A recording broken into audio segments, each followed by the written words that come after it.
Hey, what's up YouTube? Steven here from Team Blur, and today we're going to be talking about Injustice 2.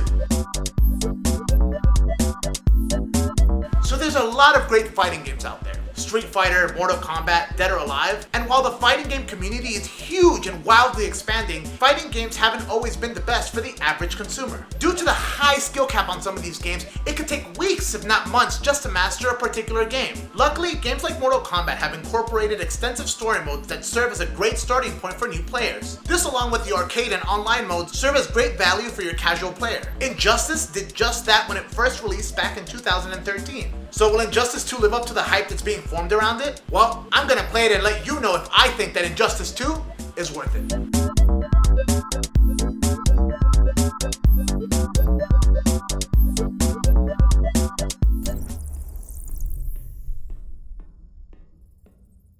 Injustice 2 is the sequel to the original fighting game developed by NetherRealm Studios back in 2013. It features a pretty lengthy story mode that revolves around the continued tensions between Superman and Batman and how all the superheroes have to come together to stop the world from impending doom. You fought valiantly, but this battle's over. I don't want to give away too much of the details as I don't want to spoil the story, but man is it awesome to play through. The story is very engaging and something that I feel everyone can enjoy even if you're not crazy about superheroes. The game starts you off with 27 characters along with 12 stages to play on, as well as having some additional DLC characters you can buy if you want. After you beat the story mode, there are plenty of other things you can do on Injustice. Apart from player versus AI matches and local multiplayer, there's a new mode called the Multiverse. The Multiverse is a new mode that plays with the concept of alternative universes and how you're traveling through them to protect them.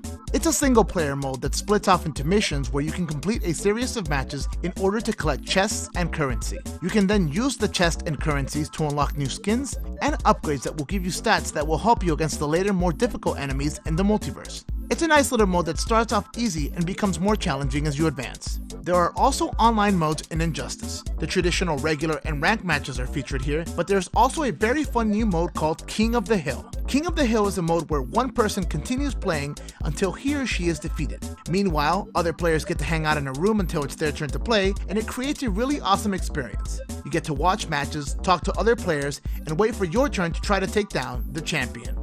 Assuming both you and your opponent have a good internet connection, you can have some pretty good matches with minimal lag. To round it all off, there's a nice leaderboard for each of the modes so you can see how you compare to some of the best players in the world. After putting many hours into Injustice, I must say that I'm having a blast playing it. It features a great story mode, fun online multiplayer, and loads of unlockable costumes and items that keep me wanting to come back for more. In case I haven't made it already extremely obvious, I think that Injustice 2 is definitely worth it.